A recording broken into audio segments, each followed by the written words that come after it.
presque indispensable. Avec 16 buts et 8 passes décisives, Nicolas Pepe est impliqué dans 56% des buts de Lille en championnat. En Europe, seul Griezmann est aussi décisif pour sa propre équipe. Même Messi au Barça ou Ronaldo à la Juve sont moins influents.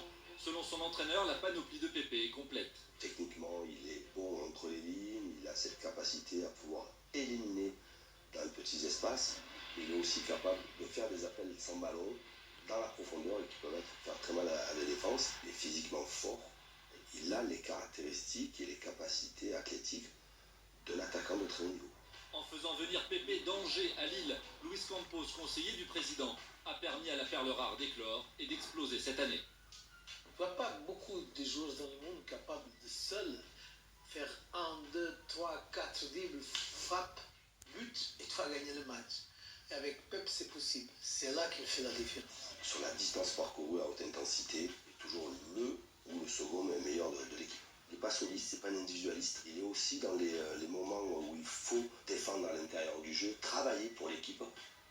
Malgré les sprints répétés, Pepe est le joueur offensif le plus utilisé cette saison en Ligue 1, une statistique de plus qui enrichit un bilan déjà exceptionnel, comme un tremplin. Il n'a pas besoin de chercher cette équipe intermédiaire, qui ne se gêne pas à être très très ambitieux. En septembre dernier, Pepe s'était confié au micro de Téléfoot sur ses ambitions réfléchies, aller loin, haut, sans se précipiter. Vous savez, j'ai des très très gros objectifs qui sont personnels, on va dire, mais je ne fixe aucune limite.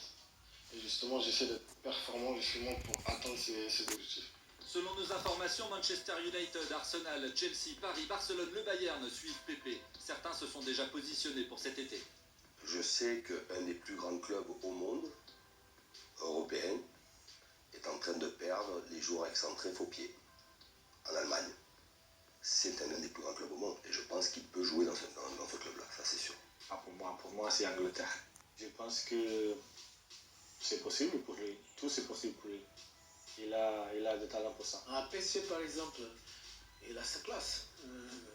J'imagine en attaque un joueur qui est pas la Cavani et qui est Neymar à gauche, Mbappé au centre, Pep à droite. C'est quelque chose d'extraordinaire, c'est top, vraiment top niveau. Si Pepe sait ce qu'il veut, il sait surtout ce qu'il ne veut pas. Le club chinois de Shanghai a proposé l'hiver dernier 70 millions d'euros à Lille pour son transfert et un salaire astronomique pour le joueur qui a refusé, comme une évidence, estime son entourage. Aujourd'hui, la Chine ne fait pas partie du projet de carrière de Nicolas pour l'instant. Son plan de carrière, c'est d'atteindre le très très haut niveau, d'y rester et gagner assez de trophées et pourquoi pas un jour avoir le ballon d'or. Je voulais rester à Lille pour justement accomplir quelque chose qui va me pousser à aller dans des top clubs. Pepe a aujourd'hui un nom, des prétendants et un luxe rare. Laissez venir et choisir.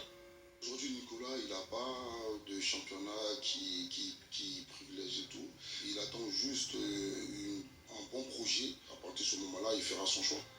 Une offre qui pourrait atteindre 80 millions d'euros que le LOSC ne peut refuser. On n'est pas un club riche. Ça veut dire que si arrive la vraie et la bonne proposition pour Pepe, on est obligé de le vendre. Si on le perd, ça va être compliqué, on sait, mais pour lui, ce serait très bien. C'est-à-dire s'il part d'ici, il ira dans plus grand, s'il continue la saison comme il a commencé. En début de saison, Pepe avait promis de rester à Lille jusqu'à l'été prochain, sans se douter qu'il emmènerait son équipe jusqu'à une possible qualification en Ligue des Champions, une compétition qu'il découvrira certainement dans un autre club, l'un des plus prestigieux du continent.